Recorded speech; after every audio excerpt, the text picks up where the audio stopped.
Hello, good evening, Chuckadelphia. Welcome to the Command Center. Tonight, I'm continuing my lesson on cardinal numbers from the other night. As I told you, I have a few more rules I wanted to go over with you. So tonight, in Chuckadelphia, we are playing with numbers part 2. So, sit back, relax, take a load off your mind, don't stress about the problems of the world, and come into Chuckadelphia for a quick lesson, okay? And that was Down, Stone the Crow, the song Stone the Crow. Okay, so come on, and here we go. Let's talk about phone numbers, okay? So we use cardinal numbers when we say phone numbers. And when we say phone numbers in English, we say each number individually, except for 100 numbers, okay? So like here, you would say 1-800, 800, okay? 938-8837, okay? And here we would say 1-900-726-9000. Although sometimes you might hear numbers grouped together like this. When you have numbers consecutive like this, you might say 9,000. Or like here, 8837 or 8837. All right, but then down here, okay, we have the first numbers. This is a British number, I believe. This is the country code, then the area code, and then the actual phone number. All right, so we'd say 6494321, and then this we would either say 0 or like the letter O.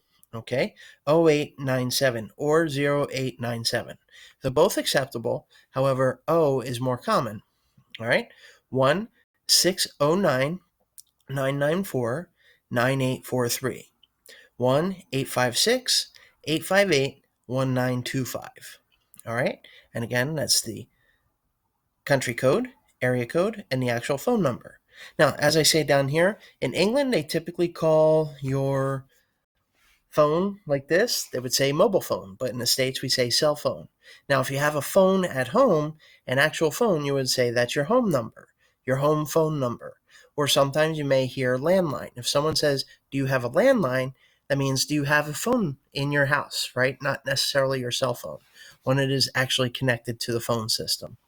All right, so leaving phone numbers, another common issue with students that are learning English as a second language is years, okay? And it doesn't have to be difficult. So years are typically divided into two parts. So for example, here we would say 1988, 1988. So the first part is 19, the second part is 88. And we say 1045, 1776. You understand?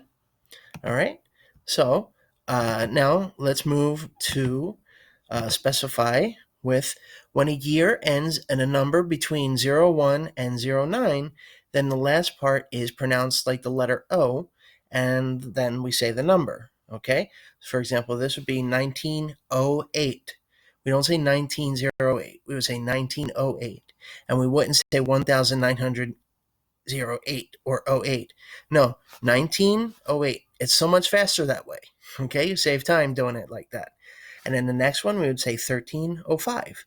But this is the same with any of these years, right? So you can say 1202, 1202, or 1173, things like that, right? So sometimes you will see years that end in 00, like 1700. And for this, you would say the digits first and then say 100. So here we would say 1900 and here 1600, okay? And we wouldn't have to worry about saying 1900. Don't do that. It's so much faster to say 1900, all right? Now, moving into the 21st century, first let's talk about the year 2000. You would say the year 2000, okay? Where were you on January 1st, 2000? Okay? How did you celebrate the new year in the year 2000? All right? Now, for the years from 2001 to 2010, we normally say 2000 and the number. Now here, and is optional. All right? You may say 2005 or 2005, 2010 or 2010. It's optional. It's your choice. They both sound pretty cool when you do it, okay? But not as cool as when I do it. No, not at all. All right? So 2002, 2004, 2006, etc. Okay, 2010, 2001, all right, A Space Odyssey, right? Now, for the years 2011 and beyond, we're a little more flexible. Okay, for the year 2011 and years after that, you may hear two versions. Okay, you may hear, for example, 2014, or someone might say 2014. Okay, they're both okay. They're both perfectly fine.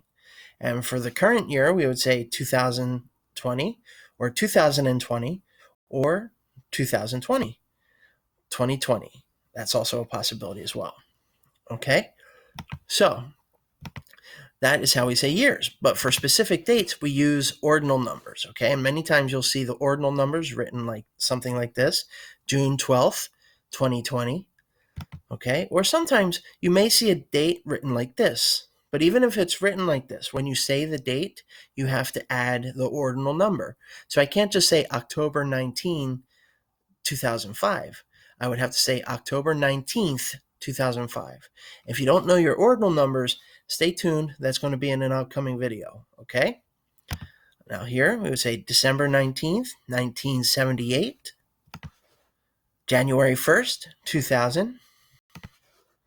September 2nd, 1953, July 30th, 1777. Okay? So, basically, that is it for today's lesson. Okay? So, as always keep in mind that you don't need a classroom in order to learn. The world is yours, and Chuckadelphia will always welcome you into its world with big hugs, right? So thank you for watching. Thank you for hanging out with me. I hope everything's going well with you and your family. And as always, carpe diem and a nice little ciao ciao. Have a great